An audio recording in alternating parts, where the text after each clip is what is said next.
রফুল আদান করতে হবে। রফুল আদান তো আমরাও করি, একবার একবার করা সুন্নত, বারবার করা যাবে না। নগদ মিথ্যে কথা কি বুঝতে পারছি? এক মাদ্রাসার শিক্ষক বলল, রাসূল সাল্লাল্লাহু প্রথম দিকে রফুল ইয়াদাইন করেছেন আর শেষের দিকে তা ছেড়ে দিয়েছেন। কথাটি কতটুকু সঠিক? মাদ্রাসা শিক্ষক বুঝেছেন শেষে ছেড়েছিলেন, কিন্তু ইমাম বুখারী রাহিমাহুল্লাহ বুঝেন নেই, তাই তো বুখারীতে হাদিসটা দিয়ে গেছে।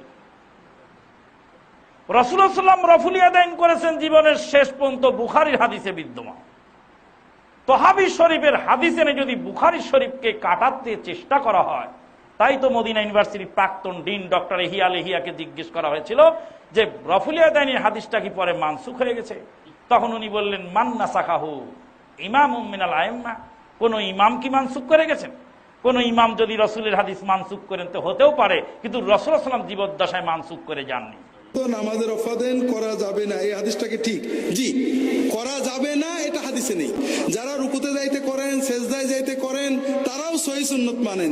তবে রফাদাইন করার হাদিস অনেক বেশি সাহাবী রফাদাইন করার হাদিস বর্ণনা করেছেন।